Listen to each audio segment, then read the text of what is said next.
Bonsoir, bonsoir à tous pour cette nouvelle séance, et c'est une séance un peu exceptionnelle de notre cycle sur les nouveaux métiers de l'avocat. Nous avons le grand plaisir d'accueillir ce soir le professeur Karim Ben Yeklev, qui est professeur de droit à l'Université de Montréal, qui est le directeur du CRDP, c'est-à-dire le Centre de recherche en droit public de cette université. Le professeur Ben Yeklev est également, dans ces domaines de recherche, un spécialiste du droit global, bien connu dans nos services, puisqu'il a publié notamment un livre important et remarqué en 2008, une possible histoire de la norme, les normativités émergentes de la mondialisation. Et il vient de publier sous sa direction « Gouvernance et risques, les défis de la régulation dans un monde global ». Mais si nous le recevons ce soir, et je le remercie tout particulièrement d'avoir accepté lors d'un séjour en Belgique de faire un détour par l'ULB pour venir nous parler dans le cadre de ce cycle. Nous recevons moins le directeur du Centre de droit public et le spécialiste du droit global que le directeur du laboratoire de cyberjustice, puisque nous allons parler ce soir des avocats et de la cyberjustice. Et sans plus tarder, je lui passe la parole. Vous aurez bien sûr l'occasion de poser toutes vos questions après l'exposé. Et je rappelle que si vous voulez revoir, accéder à cet exposé, il est filmé et il sera disponible en podcast sur le site du Centre Perelman ou sur notre chaîne YouTube. Alors merci beaucoup Benoît. Alors c'était vraiment un très grand plaisir pour moi d'être ici à l'ULB, au Centre Perelman, et de pouvoir évoquer avec vous les travaux que nous menons au Centre de recherche en droit public. La cyberjustice est un sujet émergent, mais où, vous verrez, il y a déjà beaucoup de réflexions entamées, mais il y a beaucoup de travail encore à faire. Alors, le Centre de recherche en droit public a fêté, il y a 2 ans, ses 50 ans. Il s'est toujours intéressé aux mutations du droit. Nous avons débuté d'abord par une étude plus classique des questions constitutionnelles, mais très rapidement, dès les années 80, on s'est intéressé à l'émergence des normes, et l'émergence des normes dans des milieux technologiques. Donc on avait fait des travaux sur les questions de biogénétique, de bioéthique, de biotechnologie, et évidemment les questions relatives aux technologies de l'information. Or, les technologies de l'information, avec des phénomènes comme celui, évidemment, de la régulation du cyberespace ou du règlement en ligne des conflits, c'est le prétexte idéal pour nous, pour observer le fonctionnement de l'action normative et repenser, le cas échéant, remettre à plat certains équilibres juridiques. Or, le droit processuel, qui n'est pas une matière qui avait mon affection, mais qui finalement se révèle assez intéressante, ce droit processuel donc emprunte ces dernières années des territoires inédits, en particulier évidemment grâce à l'Internet et au règlement en ligne des conflits. Et c'était l'hypothèse que nous avions lancée dès le milieu des années 90 avec l'émergence donc d'Internet grand public. Très rapidement, les juristes se sont intéressés à ces questions et on se sont dit, mon Dieu, les problèmes juridiques sont nombreux, quel est le droit applicable, quel est le tribunal compétent, c'est des questions de droit international privé, de droit même international tout court à l'occasion, pour certains sujets d'ordre public à tout le moins. Et l'hypothèse que nous avions formulée à l'époque au CRDP, c'est de se dire, si le conflit est né sur Internet, pourquoi ne pas trouver une solution par le même médium ? Et c'était l'hypothèse qui nous avait fait travailler sur le projet cybertribunal, une hypothèse qui s'est révélée très fructueuse finalement, puisque dès après ces réflexions et le lancement de ce projet cybertribunal, sur lequel je reviendrai dans quelques minutes, on s'est dit, mais finalement, ces mécanismes de règlement en ligne des conflits sont excessivement intéressants pour résoudre les problèmes nés sur Internet, mais peuvent tout à fait être également applicables pour des problèmes nés dans le monde physique. Et ces réflexions ont donc donné lieu à ce qu'on a appelé la cyberjustice, c'est-à-dire finalement la possibilité de tirer parti des caractéristiques essentielles du cyberespace pour faciliter la mise en réseau des acteurs du monde judiciaire. Parce que finalement, la cyberjustice, qu'est-ce que c'est? C'est certainement l'informatisation, la numérisation, mais c'est surtout la mise en réseau des acteurs du monde judiciaire. Je parle évidemment des acteurs professionnels, les avocats, les juges, les greffiers, les administrateurs judiciaires, etc., mais aussi les citoyens, les individus, les justiciables. Et cette cyberjustice donc, met en lumière de nouveaux rôles pour certains intervenants sur lesquels je reviendrai. Alors on peut se demander, mais l'avocat dans tout ça, quel est son rôle dans cette affaire? Il en a sûrement un, vous le verrez, mais lequel? Est-ce que ce serait le même, comme à l'habitude, comme il a fait depuis des centaines d'années, ou plus vraisemblablement, un rôle appelé à se moduler au gré des profondes mutations du champ juridique, induit par les technologies et par Internet, mais également du champ judiciaire. Alors un petit plan avant de plonger. Alors avant d'envisager donc plus particulièrement la relation de l'avocat à la cyberjustice, je dirais quelques mots de la relation relativement étroite que l'avocate a toujours entretenue avec la technologie. On verra que la technologie est ici entendue dans un sens large. Et cette interdépendance entre l'avocat et la technologie, évidemment, l'assujettit à des mutations, aux mutations notamment du droit, et lui permet aussi parfois d'en devenir l'entrepreneur, nous le verrons, et également d'en être un acteur résilient, parce qu'on verra, il a encore sa place dans cette équation. Alors donc, l'avocat, sujet des mutations contemporaines du droit, une brève chronique de la dématérialisation des fonctions de l'avocat. On peut avancer que les technologies de l'information bouleversent le droit, nous l'avons vu, et ceux qui le servent. Le droit est finalement très lié au médium sur lequel il est inscrit.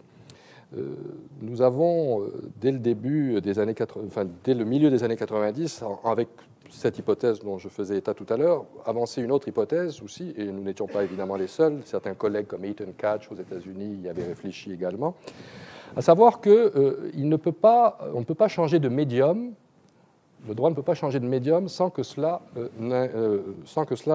n'induise des bouleversements. Et l'exemple de l'imprimerie, de l'apparition de l'imprimerie en Europe au XVe siècle est très illustrative à cet égard. L'invention de l'imprimerie, l'apparition de l'imprimerie a bouleversé le droit comme science de la norme.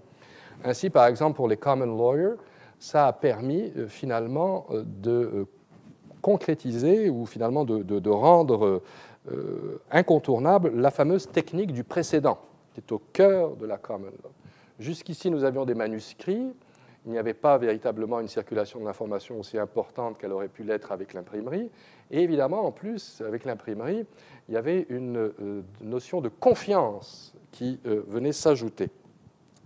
Avec l'imprimerie, donc, on peut dorénavant diffuser largement les décisions judiciaires, bâtir donc ce corpus jurisprudentiel fondamental pour les common lawyers, le rendre accessible et crédible, et grâce à l'impression, à l'imprimerie, la mémoire judiciaire devient plus vraisemblable et surtout digne de confiance. Ce n'est plus les manuscrits avec les erreurs qui peuvent se reproduire au fur et à mesure. Donc, la technique du précédent a pu se déployer. Ethan Katz écrivait d'ailleurs qu'un juriste qui aurait vécu avant Gutenberg n'aurait rien compris au droit tel qu'il s'est déployé à la suite de cette invention de l'imprimerie. Donc cet exemple, qui est assez frappant, illustre la sensibilité du droit au médium sur lequel il repose. Parce que le droit, c'est quand même d'abord une information, c'est-à-dire une règle, une norme, une décision, un prononcé. Il doit donc s'inscrire sur un support, manuscrit, papier, imprimé, numérique, et la forme de ce support a une incidence sur le droit lui-même, et il va sans dire que celui qui le sert, à savoir l'avocat, n'est pas en reste et va s'en trouver également affecté.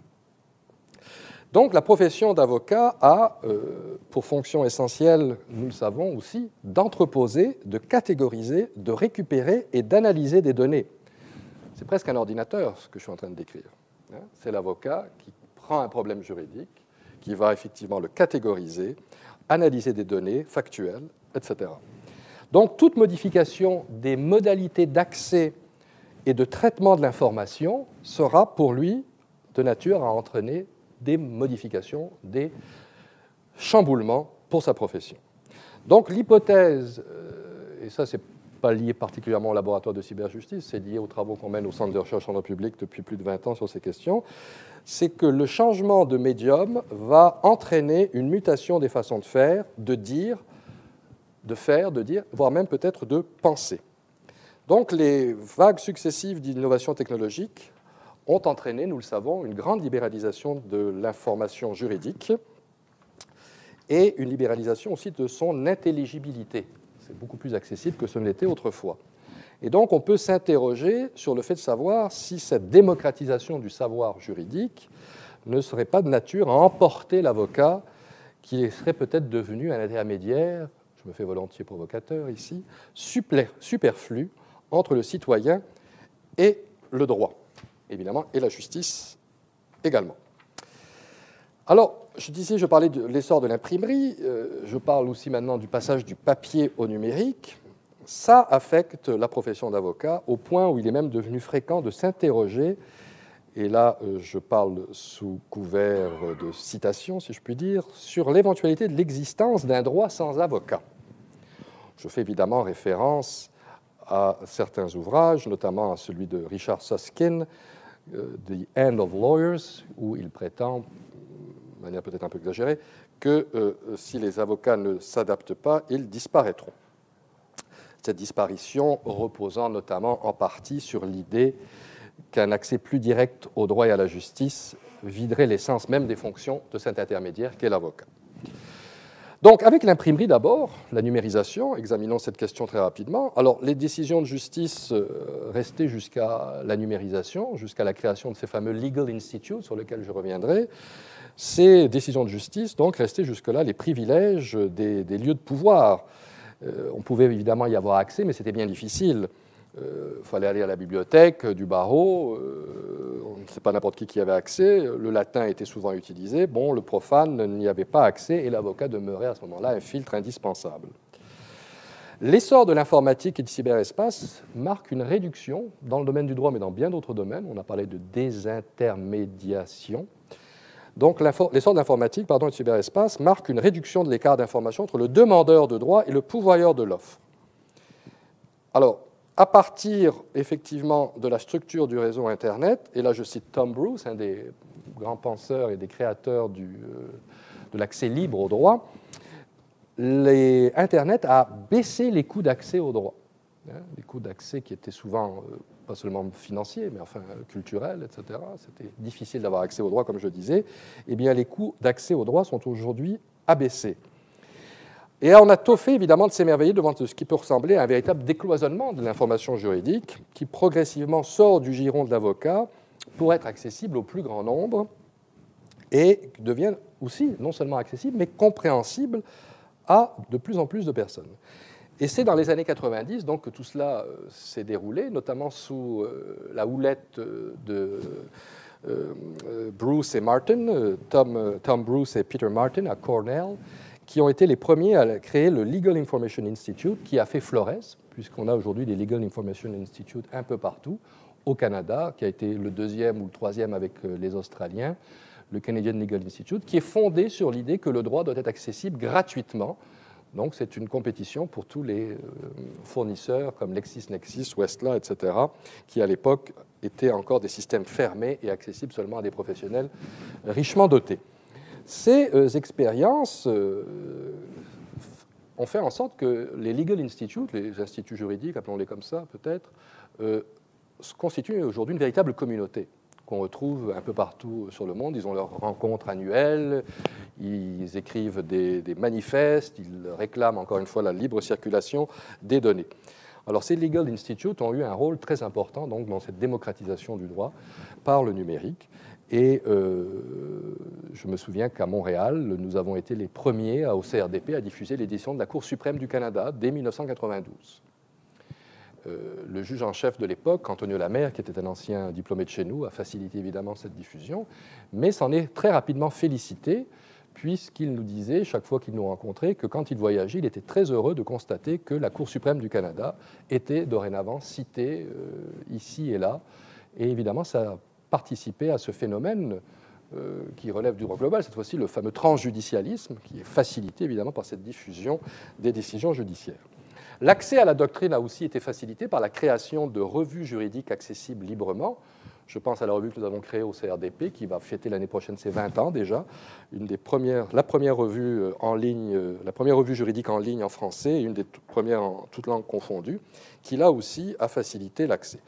Nous avons aussi de plus en plus, en Europe, en Belgique, je suis sûr que cela existe également, des blogs juridiques écrits par des avocats, des juristes, des professeurs de droit.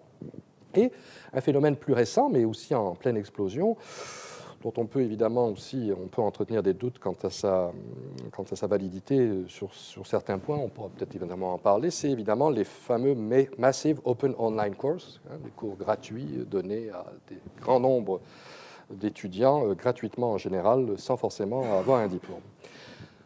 Ça, c'est une façon de diffuser l'information juridique, les décisions, les lois, les règlements, la doctrine, mais également de plus en plus de sites de vulgarisation en ligne du droit. Au Québec, nous avons Éducalois, qui a une grande réputation, et d'autres services comme servicepublic.fr en France, etc., où là aussi, on donne un accès non seulement au droit brut, mais au droit, disons, informé. Alors, plus que jamais, la fameuse maxime « nul n'est censé ignorer la loi » semble un horizon accessible. Mais est-ce que cette désintermédiation est suffisante pour gommer la fonction d'avocat, qui serait un intermédiaire superflu quand, pas sûr, le savoir juridique n'est quand même pas un savoir qui peut être incorporé sans une médiation, sans une explication, sans une intelligibilité? Est-ce que le droit est plus facilement intelligible parce qu'il est accessible, aussi bien les lois, les règlements que la doctrine ou la jurisprudence? Le droit n'est pas aisément préhensible, hein. Il requiert, on le sait, on est dans une faculté, de nombreuses heures d'études et de l'interprétation. Il y a donc une asymétrie informationnelle à laquelle s'ajoute l'activité de l'avocat, qui consiste aussi pour lui à produire des solutions qui sont non seulement informées, mais individualisées au regard des besoins de son client. Par ailleurs, la sociologue Dominique Schnapper avait noté que, et je la cite, notre autonomie intellectuelle n'a jamais été aussi affirmée, mais en même temps, nos jugements reposent de plus en plus sur la confiance que nous accordons à autrui. Est-ce qu'on peut transposer sans heurts cette confiance individuelle sur Internet? On peut se demander, avec ce sentiment qui habite volontiers l'internaute que tout savoir est immédiat, sans intermédiaire. Et la confiance, où est-elle là-dedans? Je lis quelque chose sur Internet, est-ce que je peux m'y fier véritablement, surtout sur des questions aussi délicates? Donc la démocratisation de l'accès aux sources du droit se traduit au plan de l'organisation professionnelle de la profession d'avocat, aussi par la relance de certaines pratiques du droit. On avait assisté de plus en plus à la fusion de cabinets, à la création de très grands cabinets en grand nombre, etc. Peut-être va-t-on revenir à des cabinets plus modestes, puisque finalement la question de la mise en commun des ressources pour des grands cabinets cède un peu, puisque ces ressources sont aujourd'hui beaucoup plus facilement accessibles qu'elles ne pouvaient l'être. Et cet accès simplifié au droit doit aussi être nuancé, parce que les difficultés économiques sont toujours présentes, notamment pour avoir accès à des informations peut-être un peu plus de meilleure qualité, dirions-nous. Parce qu'évidemment, les Legal Institutes vous donnent l'information brute, mais d'autres organes payants, cette fois-ci, vous donnent l'information commentée. Mais ça reste évidemment inaccessible. Donc, j'ai traité de la dématérialisation de l'information juridique ici. Traitons maintenant très rapidement de dématérialisation du traitement, non pas de l'information juridique encore, excusez-moi, est-ce qu'on peut imaginer, comme s'y sont essayés certains scientifiques et polémistes, à remplacer l'activité intellectuelle de l'avocat par la machine? La machine supplantera-t-elle l'avocat? Alors, je vous dis tout de suite que ce n'est pas là un objectif du laboratoire. Ne croyons pas à ce stade-ci que, peut-être dans un autre moment, mais pas à ce stade-ci. Mais la question se pose quand même, et elle s'est posée même dès les années 90. On songe ici aux travaux notamment menés en sciences juridiques, je pense aux travaux de Daniel Boursier, notamment au CNRS, où on voulait notamment faciliter l'aide à la décision en créant un appareillage d'intelligence artificielle. On a également aussi même un logiciel DIVA qui aurait été créé à l'époque pour divorce automatique. Ça n'a pas vraiment tenu la route. Le contexte technologique a largement évolué, il a été redessiné depuis, mais on en a profité pour aussi redessiner le marché du droit, qui est passé d'un marché vissé sur l'offre de services à un marché de la demande. La modification du marché du droit sous l'impulsion des technologies, et Susskind, qui paraphrase Joseph Schumpeter à propos du concept de destruction créatrice, prédit que les avocats qui ne sont pas enclins à changer leur pratique de travail et à étendre l'éventail de leurs services, devront mener dans la prochaine décennie une âpre lutte pour leur survie. Cependant, avant de remplacer l'avocat par une machine, la tentation est grande de vouloir le remplacer plus prosaïquement, et plus vraisemblablement en ce moment en tous les cas, par des avocats coûtant moins cher, voire par des non-juristes, une externalisation, ou tout simplement par des systèmes automatisés d'information. On pense à la standardisation, notamment des formulaires, etc. Il y a une délocalisation qui est rendue possible par le réseau qui permet effectivement de délocaliser certaines tâches répétitives du juriste qui étaient faites jusqu'ici.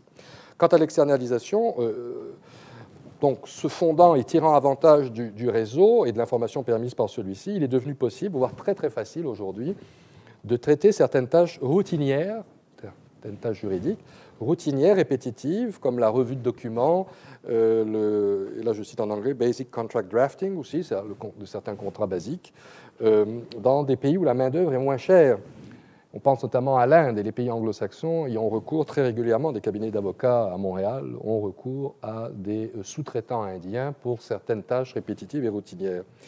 Ces sous-traitants sont particulièrement entreprenants, exercent une forte concurrence sur un grand nombre de services juridiques.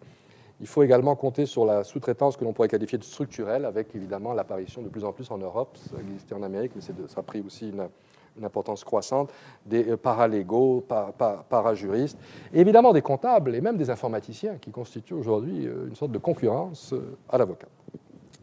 Aussi la standardisation, c'est-à-dire des services offerts par des grands éditeurs juridiques comme Thomson Reuters ou Red Elsevier, ou des services rendus par des compagnies comme LegalZoom, capables de fournir des prestations juridiques standardisées en ligne, individualisables, allant du contrat à l'incorporation dans l'entreprise, les testaments, les marques de commerce, le règlement de conflit, etc. Vous allez sur ce site, vous pouvez télécharger et adapter à vos besoins ces différents documents, avec un risque évidemment de mener à une déqualification généralisée, voire au déclassement des praticiens pour un certain nombre, en tous les cas, d'activités qui étaient parfois assez rémunératrices.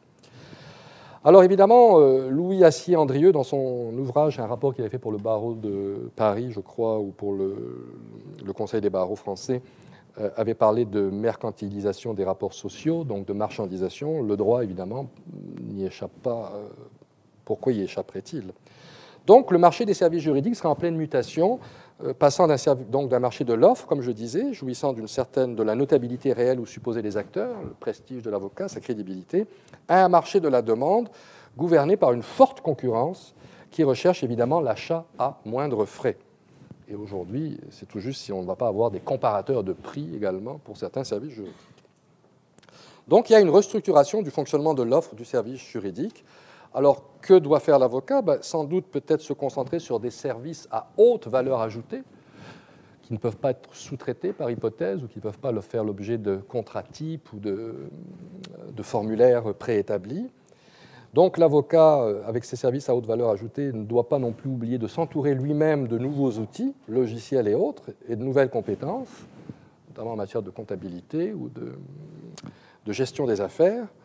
On a remarqué que souvent on dit que les comptables au plan global ont été plus efficaces que les cabinets d'avocats, et on remarque effectivement notamment que certains cabinets de comptables offrent aujourd'hui des services juridiques et prétendent à ce moment-là avoir une panoplie complète de services à offrir à leurs clients, puisqu'ils offrent aussi bien des questions de comptabilité, de fiscalité, de droit, etc.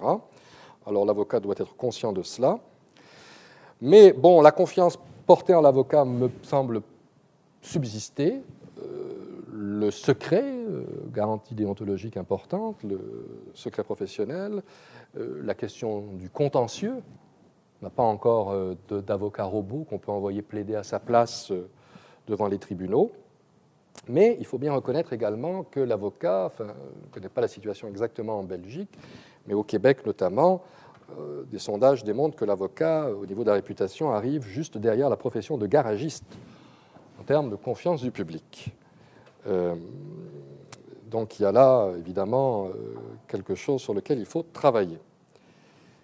On peut remarquer également, évidemment, des cabinets globaux, mais ça, je pourrais y revenir tout à l'heure.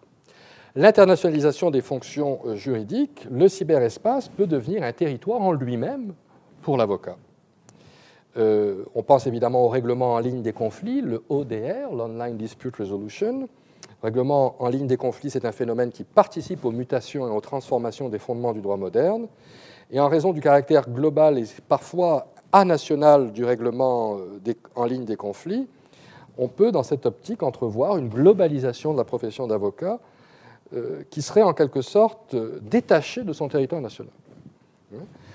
C'est une discussion, c'est une idée que je lance, on n'en est peut-être pas encore tout à fait là, mais si en principe le droit comme l'avocat sont attachés au territoire, la souveraineté, un commandement adressé à une population sur un territoire déterminé, c'est le principe même de la loi, l'émergence du règlement en ligne des conflits, par son caractère anational et global, pourrait laisser entrevoir la surveillance d'un avocat global, et on l'a déjà vécu finalement avec les noms de domaine. Le règlement en ligne des noms de domaine à la fin des années 90, début 2000, était fondé sur un droit anational.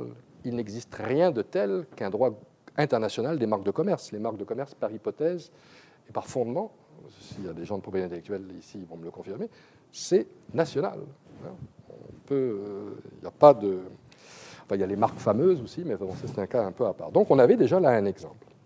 Mais bon, on peut peut-être nuancer évidemment l'intensité de la globalisation des services juridiques, parce que, bon, il y a évidemment une approche souvent idéologique dans cette question de marchandisation et d'économie marchande, et on doit noter aussi avec Jean-Louis Alperin quand même une certaine persistance des styles juridiques nationaux. Mais il y a quelque chose là en germe peut-être qu'il convient d'examiner.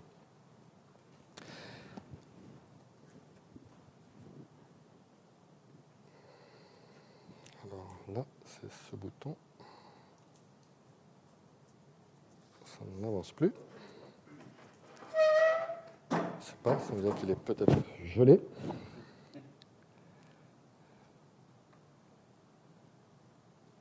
Voilà, c'est bon, super. Ça marche, excellent, merci beaucoup. Alors, mais l'avocat peut être également un entrepreneur des normes, pas seulement un acteur passif qui subit les transformations et les mutations. Il peut être également un acteur, mais beaucoup plus actif, et là je parle de l'entrepreneur. Or, le champ du cyberespace se prête bien, nous le savons, à l'élaboration par des acteurs non étatiques, les noms de domaine, encore une fois, constituent un bel exemple, de normes propres à le réguler. Ces acteurs non étatiques peuvent alors être des regroupements d'avocats qui peuvent opérer comme une communauté épistémique. Ils seraient ainsi comme des, et là j'emploie l'expression anglaise, des norm entrepreneurs, des entrepreneurs de normes.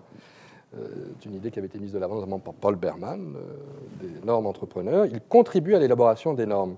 Alors au plan de la conception normative, il est important d'appréhender le rôle que peuvent jouer ces communautés épistémiques, que ce soit des avocats ou des acteurs de la société civile dans le cyberespace, c'est-à-dire donc, et je cite, un dispositif de connaissance et de savoir, je parle des communautés épistémiques, composé donc d'individus qui partagent une croyance commune dans les postulats et l'application de ces savoirs et connaissances et élaboratrices de normes, et qui ont une portée évidemment transnationale comme même globale.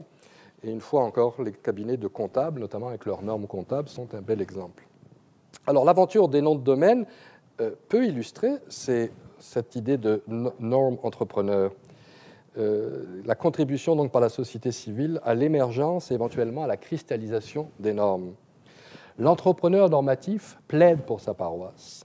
Il veut convaincre de leur justesse normative les propositions juridiques qu'il avance, et non pas plus classiquement convaincre de la justesse normative de son interprétation des propositions faites par un autre, le législateur par exemple.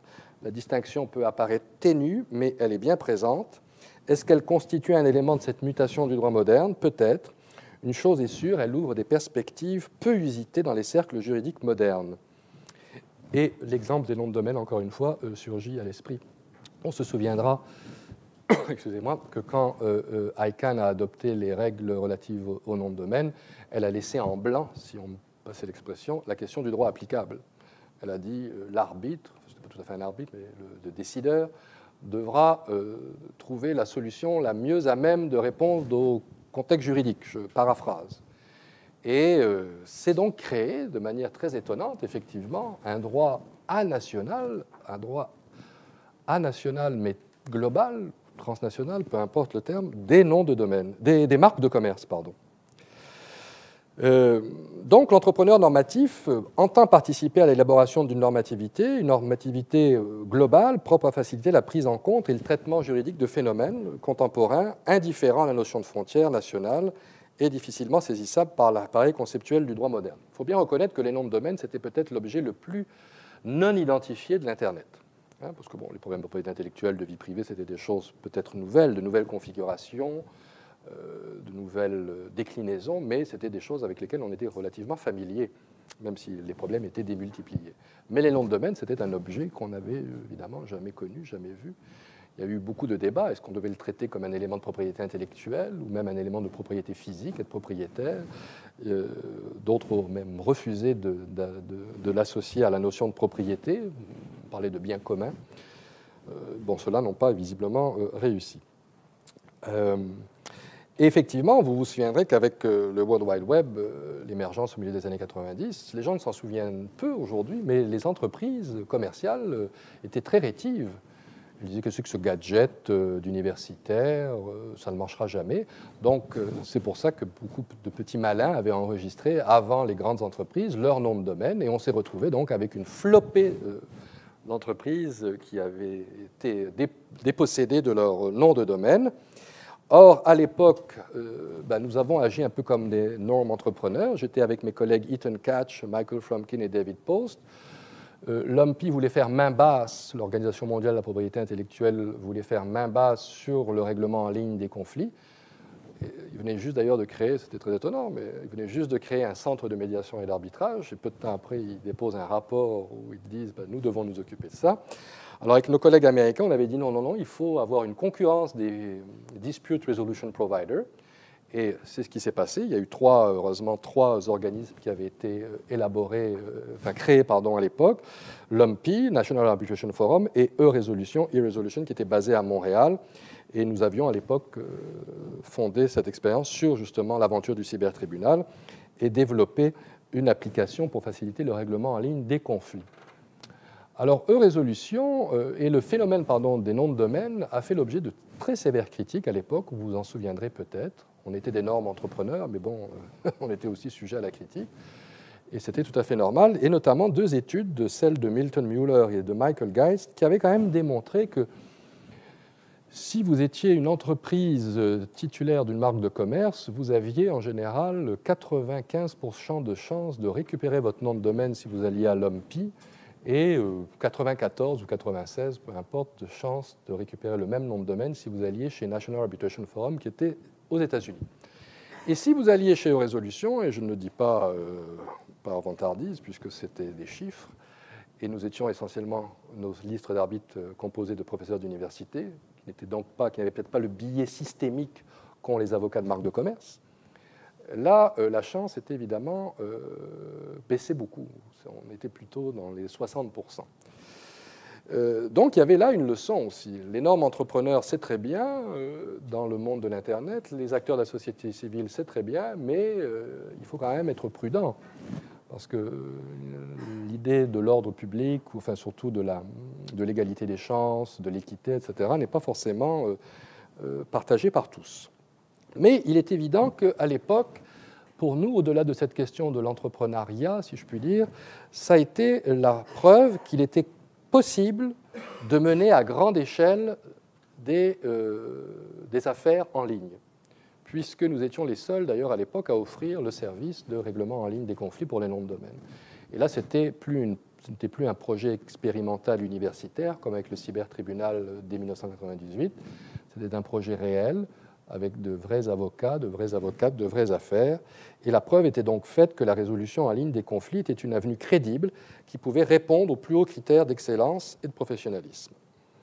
Au-delà des noms de domaine, nous avons également, c'est un peu finalement, d'une certaine manière, l'histoire avant d'arriver à la justice traditionnelle, nous sommes également occupés des conflits de consommation, puisqu'un autre problème majeur d'Internet, c'était la question de la confiance des consommateurs qui achetaient, avec le développement et l'explosion à l'époque du commerce électronique, comment régleriez-vous votre problème quand vous achetez la collection complète de Richard Wagner sur un site quelconque et qu'on vous envoie plutôt Richard Klederman. Il y avait sans doute là un problème sur la marchandise. Alors, que faire quand vous étiez un consommateur? Vous avez acheté ça pour, je ne sais pas moi, 200 €. Mes amis de droit social privé me disent qu'il y a une solution, mais je n'en doute pas. Mais est-ce que le droit social privé n'était pas un peu trop sophistiqué pour régler des problèmes, des conflits de cette nature, des conflits de basse intensité, des micro-conflits? Et donc l'idée que j'avais énoncée dès le début de cette communication était de se dire pourquoi ne pas régler la question par le biais d'Internet et donc par le biais des modes alternatifs de règlement de conflits. Ça avait donné donc lieu à l'élaboration de cette plateforme de négociation et de médiation qui s'appelait ECODIR, Electronic Dispute Resolution, qu'on avait développée à l'Université de Montréal, avec des collègues belges d'ailleurs, de l'Université de Namur, avec le professeur Yves Poulet, qui avait été lancée ici, financée d'ailleurs par la Commission européenne, et lancée en 2001. Ça aura pris finalement 13 ans, je crois, pour la Commission européenne d'adopter ce fameux règlement sur la résolution en ligne des conflits qui doit rentrer en vigueur, si je ne m'abuse, en 2016 dans les 28 pays membres, qui va obliger de recourir à ce mécanisme pour les achats intra-européens sur Internet. Mais la possibilité donc de régler des conflits ou des micro-conflits sur Internet s'est dessinée et était démontrée. Maintenant, on s'était dit, pourquoi ne pas finalement quitter le monde de l'Internet à proprement parler, des problèmes qui sont nés sur Internet, pour s'attaquer, si vous me passez l'expression, à la justice classique, au système judiciaire classique, qui, au Québec, au Canada, comme aux États-Unis et comme en Europe, est frappé des mêmes maux, lenteur, coût et exclusion d'une bonne partie de la classe moyenne de l'accès aux tribunaux. Alors, il nous semblait naturel de réfléchir à ces questions, de voir en quoi les technologies pouvaient peut-être contribuer, ce n'est pas le seul aimant sans aucun doute, mais contribuer à tout le moins à faciliter l'accès à la justice. Et c'est un peu, d'une certaine manière, l'essence même, l'objectif numéro 1 du laboratoire de cyberjustice, c'est-à-dire faciliter l'accès à la justice. Mais avant d'en arriver là, on s'est demandé, mais pourquoi est-ce que le monde de la justice est-il si réfractaire à l'introduction des technologies de l'information, puisqu'il y a eu plusieurs grands projets en Belgique, projet Phoenix par exemple, au Canada, au Québec, les systèmes intégrés d'information de justice, aux États-Unis, une kyrielle de grands projets de cette nature aussi, et ils ont tous échoué dans les années 90, début 2000. On s'est posé la question, mais pourquoi? Est-ce que c'est un problème juridique? Non. La loi peut être modifiée, le code de procédure civile peut être modifié pour faciliter la transmission des informations. Est-ce que c'est un problème technologique? Non. La technologie est là, ce n'est pas plus difficile de mettre en ligne des avocats que de mettre en ligne les amis de Facebook. Alors, qu'est-ce que ça peut être? Bon, le conservatisme de la justice, oui, sûrement, quelque chose comme ça. Est-ce que ce serait aussi peut-être le fait que, quand on a lancé ces grands projets, on n'a pas facilité l'inclusion des principaux acteurs du monde judiciaire? Et, en tout cas au Canada, c'est ce qu'on a noté.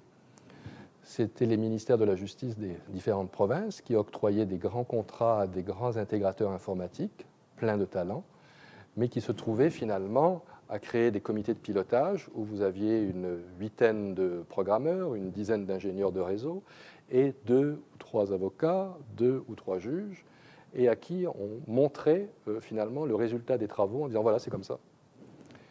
C'est ce qui s'est passé en Ontario. En Ontario, province canadienne, le gouvernement ontarien a dépensé plus d'une centaine de millions de dollars pour se faire dire par les juges, ben, on n'en veut pas. Et donc, on est parti à la case départ. Donc, cette hypothèse, finalement, on s'est dit, ben, c'est peut-être l'hypothèse de travail pour le laboratoire. Les obstacles sont finalement plutôt de nature psychologique et non pas liés à la loi ou à la technologie. C'est de la question des usages, des pratiques, parce qu'évidemment, on ne peut pas venir comme ça débarquer, même si on est une firme informatique très talentueuse, et dire ben, vos usages et vos pratiques, ça ne marche pas, voilà comment il faut que ça se fasse maintenant, vous ne faisiez pas bien, vous n'étiez pas économique, vous n'étiez pas efficace, efficient, voilà comment il faut faire dorénavant. Ça ne peut pas marcher comme ça. Et c'est pour ça que ces obstacles sont beaucoup plus liés finalement aux usages, aux pratiques, aux rituels, de travaux d'Antoine Garapon qui nous ont été très précieux sur ce plan. Et ça a constitué un des axes de recherche, cette hypothèse du laboratoire de cyberjustice. Évidemment, la question aussi du Online Dispute Resolution s'est posée parce que le Online Dispute Resolution, c'est le recours à la médiation et à l'arbitrage. Le système judiciaire, c'est autre chose. Mais on va voir, et c'est ce que nous avons tenté de faire au Québec, qu'on peut essayer de marier les deux. Alors, l'avocat, finalement, est peut-être un acteur plus résilient qu'on ne le croit de ces mutations, puisqu'évidemment, au-delà du fait qu'il soit le seul autorisé à plaider devant les tribunaux, il est également, et nous le croyons, un acteur primordial pour faciliter le changement. Parce que dans l'équipe que j'ai formée au laboratoire de cyberjustice, c'est une équipe d'une trentaine de chercheurs où il y a évidemment des juristes. Nous avons aussi des psychologues, des anthropologues, des sociologues et aussi des spécialistes de la gestion du changement. Parce que finalement, c'est de cela dont il s'agit beaucoup. Changer les habitudes tout en faisant en sorte que les acteurs y contribuent pour qu'ils puissent s'approprier eux-mêmes les différentes évolutions techniques qui s'attachent au développement logiciel. Parce qu'aujourd'hui encore, les procédures juridiques, vous le savez, restent très attachées, trop attachées au papier et surtout à la présence physique des parties. Comme s'il y avait une magie systématique, mais c'est important, il ne faut pas négliger ces aspects, à la présence physique des parties, mais à toutes les étapes des procédures, ce qui peut être parfois exagéré. Alors, ces conservatismes ou ces habitudes ne sont pas sans conséquences. On note par exemple une profonde insatisfaction de la part des justiciables qui éloignent toujours davantage la protection des tribunaux, les délais et les coûts des procédures. Au début du mois de janvier s'est tenu à Paris la justice au XXIe siècle, un grand colloque convoqué par Madame Christine Taubira. Et à l'occasion de ce colloque, on a présenté un très grand sondage fait sur un très large échantillonnage, différentes questions, et il avait été présenté par Jean-Paul Jean notamment, et des chiffres intéressants démontraient qu'une écrasante majorité, à savoir 95% des personnes interrogées, se déclaraient favorables à obtenir une solution négociée plutôt qu'à aller devant le juge pour régler des désaccords relatifs par exemple au voisinage, plus de 95%, au conflit de consommation, plus de 90%, ou au conflit, évidemment, ça c'est plus la même logique, lié aux achats sur Internet, plus de 85%. Ce sont des chiffres tout chauds. On a fait une petite recherche et au Québec, on a retrouvé à peu près les mêmes chiffres. C'est un sondage qui avait été fait par un observatoire sur les services professionnels. Et là aussi, pour certains types de conflits, on les qualifie nous, de conflits de basse intensité, le justiciable préfère une solution négociée plutôt que d'aller devant le juge. Les coûts, les délais sont certainement une des raisons qui expliquent cela. Ces statistiques nous rappellent donc l'importance d'une initiative comme celle que nous menons au laboratoire liée au règlement des conflits de basse intensité,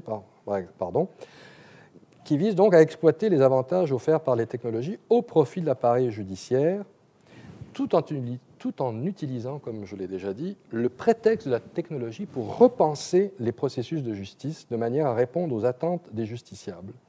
Parce que tous ces projets et toutes ces réformes d'accès à la justice, c'est du moins la conclusion à laquelle nous en sommes arrivés au Québec et au Canada, ont souvent été faites par les acteurs, pleins de bonnes intentions, mais pour les acteurs, et non pas pour le justiciable, qui est quand même finalement celui qui est concerné au premier chef. Donc le projet du laboratoire, très rapidement, se décline autour de 2 grands volets. Tout d'abord, observer et identifier les paramètres juridiques et les obstacles socio-culturels à l'adoption des solutions technologiques dans le champ juridique, l'objectif donc socio-juridique. Et l'avocat, là, joue un rôle important, puisque, comme je le disais, nous avons fait en sorte de réunir la plupart des acteurs, tous les acteurs intéressés, pour travailler avec eux à cette évolution, mais aussi accompagner et associer plutôt l'avocat à ce que nous avons appelé le volet techno-juridique des travaux du laboratoire, c'est-à-dire à élaborer également des outils logiciels libres et en code ouvert et interopérables, visant à faciliter le traitement et la solution judiciaire et extrajudiciaire des conflits, adaptés évidemment aux besoins des tribunaux et de leurs intervenants. Alors, l'équipe est donc pas vraiment divisée en 2, mais bon, cet objectif socio-juridique, vous devinez bien qu'il est occupé essentiellement par des juristes et des spécialistes des sciences humaines et sociales, tandis que l'autre volet, évidemment, mené par des informaticiens et des programmeurs qui travaillent l'un avec l'autre. Il y a une fertilisation croisée entre les deux objets.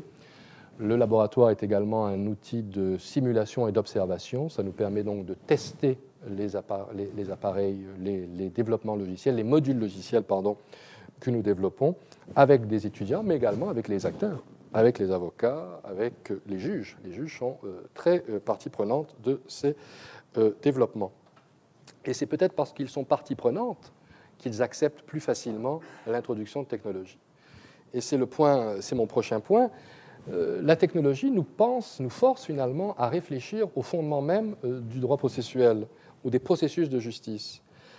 On a posé l'hypothèse très rapidement que la mise en réseau des acteurs judiciaires, comme pour la norme tout à l'heure, ne manquera pas d'agir sur le droit processuel et sur la preuve.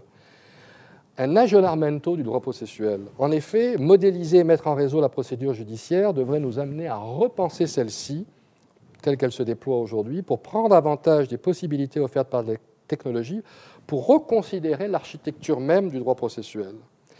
La présence physique des parties est-elle nécessaire à toutes les étapes, par exemple? Ne peut-on pas suppléer cette absence en recourant à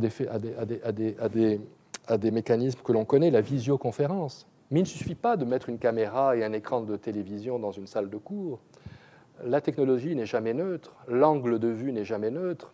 Il faut réfléchir à ces questions. Nous avons des collègues australiens, notamment, qui réfléchissent à ces questions. Comment positionner la caméra? L'utilisation de tablettes dans une salle de cours pour un jury, on mène des expériences aussi, n'est pas neutre. Le jury va avoir à ce moment-là une expérience quant à l'appréhension de la preuve qu'il n'aura jamais eue jusqu'ici. Il ne va pas simplement voir des petites photos de loin, là il va le voir, il pourra même le reconsulter. Filmer, ça peut aussi avoir une incidence beaucoup sur l'appel. Au Québec, au Canada, le juge en appel ne se prononce jamais sur les faits, puisque le juge de première instance a été celui qui a eu l'avantage de voir les témoins, d'apprécier leur crédibilité, d'évaluer la véracité de leurs dires. La cour d'appel, comme vous le savez, ne se mêle pas de ces questions. Or, si nous filmons dorénavant les procédures, sans qu'elles soient forcément diffusées à l'extérieur, mais pour les besoins des parties elles-mêmes, surtout si c'est en haute définition, eh bien évidemment, est-ce que ça ne changera pas la nature de l'appel? Est-ce que les juges de cour d'appel ne seront pas tentés eux-mêmes d'évaluer le témoin également? Par ailleurs, la cyberjustice il ne faut pas y penser de manière binaire, ce n'est pas tout en ligne ou tout hors ligne. Ça peut être aussi un mélange, un panaché des deux. On peut prévoir que les parties se voient parfois, c'est peut-être nécessaire, mais dans d'autres cas, ce ne l'est pas. Je donne l'exemple des petites créances.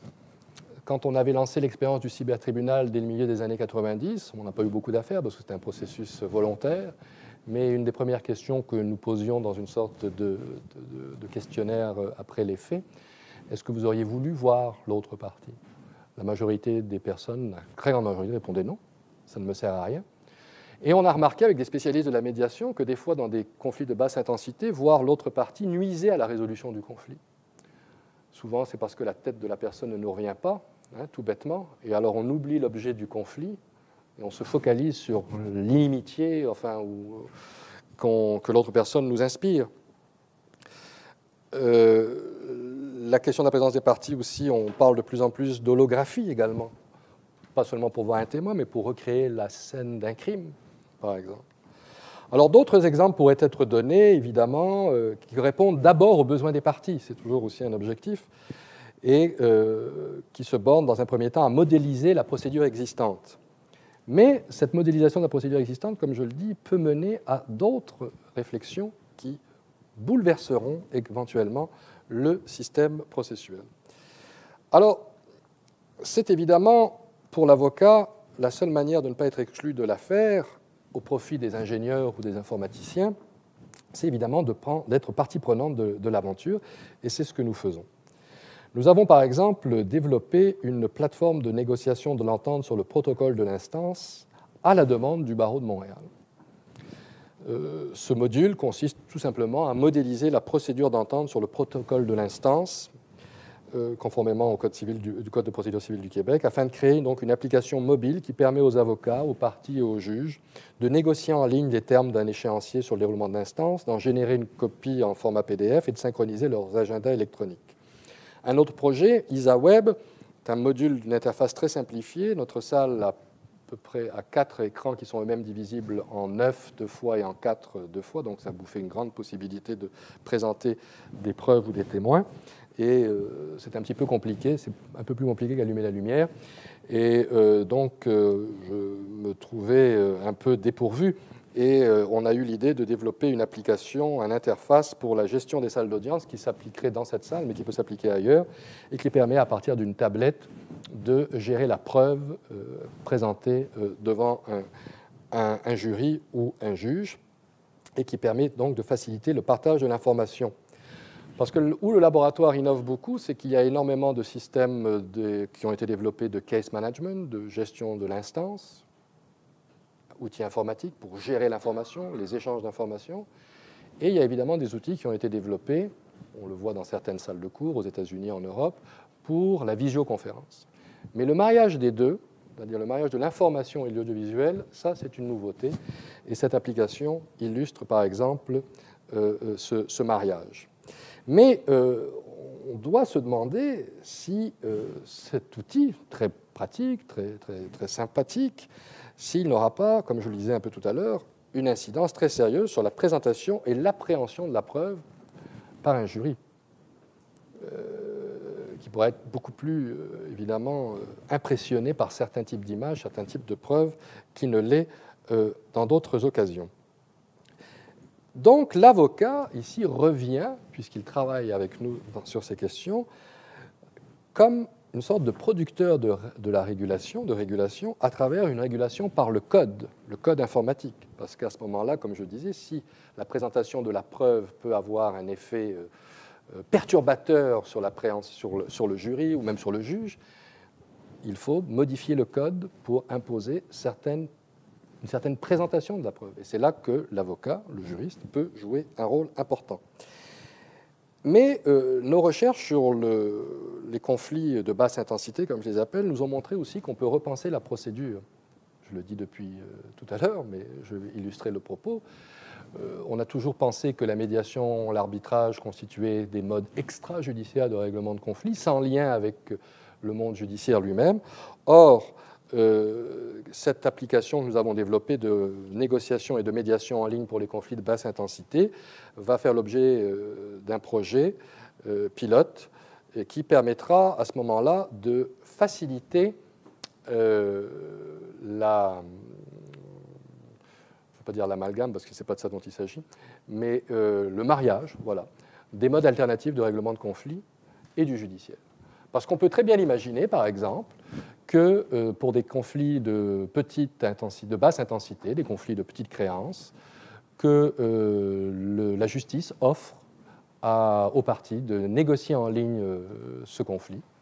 Si la négociation échoue, elles sont évidemment seules à négocier à ce moment-là, à travers une interface très simple où on décrit son problème et où ensuite on propose une solution. Et ensuite se crée ce qu'on appelle un tableau des propositions où les parties peuvent faire des propositions et des contre-propositions, parce que les problèmes de consommation ne sont pas infinis, ce n'est pas la bonne couleur, il y a des frais cachés, le bien est endommagé, etc. Donc c'est assez. Et là, encore une fois, on canalise personne n'a qu'à cocher des cases en général. Si cet outil de négociation échoue, un tiers peut intervenir en ligne pour faire de la médiation. Si ça marche, tant mieux. Et si cela échoue, on peut imaginer que le tout est versé devant le tribunal, devant un tribunal classique, où là, on n'a pas perdu son temps, puisque certains éléments ont été versés dans le dossier judiciaire, et le juge peut s'en emparer. Alors voilà un exemple un peu novateur, où on repense un peu le mode processuel. Et si on se fonde sur l'expérience de eBay, qui, au début des années 2000, avait développé une application de même nature que celle qu'est Codir et de même nature que celle dont je vous parle à l'instant, un outil de négociation et de médiation, entre 1999 ou 2000 et 2005-2006, je ne me rappelle plus exactement, cette application pour les conflits de consommation sur eBay a permis la résolution de plus de 2 millions de conflits, une moyenne de 220 000 par année. Et à 95%, ça se résolvait à l'étape de la négociation. Donc, il n'y avait même pas besoin qu'un tiers n'intervienne pour faciliter le règlement de conflit. Alors, voilà des chiffres qui sont assez parlants. Évidemment, c'était pratique parce que eBay, c'était une communauté fermée. Donc, vous étiez obligé de procéder à la négociation ou à la médiation.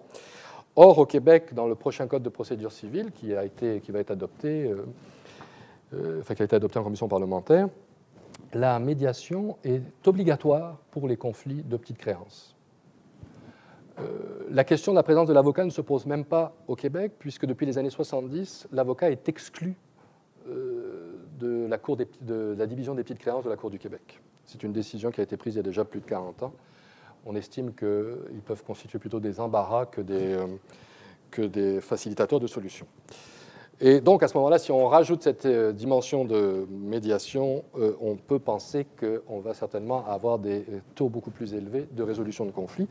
Et vous comprendrez bien que le citoyen, le justiciable, ça va lui faciliter la vie.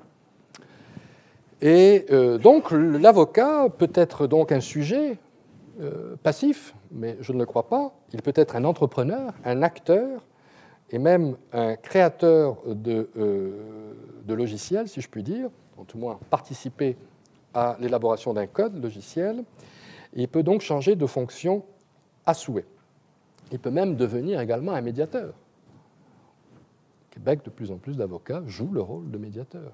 Il y a même des formations qui sont offertes par le barreau pour que l'avocat joue le rôle de médiateur.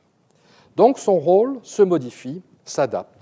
J'emploie le présent, même si le futur serait peut-être plus approprié, parce qu'évidemment, il y a encore beaucoup de chemin. En tout état de cause, le statu quo n'est pas tenable pour plusieurs raisons. Des raisons d'abord sociopolitiques. Les citoyens ont de moins en moins confiance dans leurs institutions représentatives, leurs institutions politiques. Veut-on que la justice soit la prochaine victime de cette défiance? Ça a déjà commencé. Les chiffres sont assez négatifs. Des raisons également économiques. La classe moyenne au Québec, au Canada, est exclue des tribunaux judiciaires. Il faut être très riche ou très pauvre pour pouvoir avoir accès aux tribunaux judiciaires, aussi bien en matière civile qu'en matière criminelle. On a, les juges le déplorent, de plus en plus de gens qui se représentent seuls, d'où justement la popularité de sites qui proposent, des sites Internet qui proposent des formulaires pour que les gens puissent se représenter seuls. Des requêtes introductives d'instance, il suffit de remplir les blancs, etc., etc. Aux États-Unis, au Canada, c'est très, très, très populaire. Et des raisons technologiques également. La justice ne peut pas rester imperméable aux changements paradigmatiques induits par les technologies de l'information. Les nouvelles générations ne le comprendraient plus. Au Québec, on a déjà noté que les avocats étaient parmi les gens les plus branchés. Ils avaient tous des iPhones, des BlackBerry, des Android, tout ce que vous voulez. Et pourtant, ils doivent tout laisser ça au vestiaire quand ils rentrent au palais de justice. C'est quelque chose d'anormal. Alors, il nous revient donc aux juristes, à nous, juristes, avocats, d'accompagner ces mouvements afin, si possible, de les guider, parce que c'est ça qui est important pour conserver ces valeurs fondamentales qui sont les nôtres. Sinon, si nous ne le faisons pas, d'autres le feront. Ça a déjà commencé, de toute façon.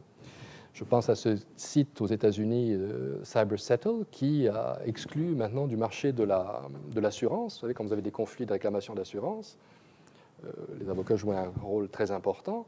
Cette application est une application toute bête, il n'y a même pas d'intervention humaine, qui permet ce qu'on appelle le blind bidding, c'est-à-dire que si vous avez une réclamation d'assurance, je ne sais pas, moi, vous réclamez $100 000, eh bien, il suffit à ce moment-là de proposer des chiffres, l'autre propose un chiffre, et puis la machine dit à un moment donné, quand vous êtes à un certain degré très proche, sans connaître le chiffre de l'autre, de régler les problèmes. Les chiffres sont assez incroyables, puisque CyberSettle aux États-Unis a permis à la ville de New York, notamment, d'économiser des millions de dollars en frais judiciaires en recourant systématiquement et obligatoirement à ce type de mécanisme. Donc, si nous ne le faisons pas, d'autres le feront, comme je le dis, et ils le feront sans doute à notre détriment, je parle des juristes en général, mais aussi sans doute au détriment peut-être de l'idéal de justice que nous portons tous en nous. Merci beaucoup.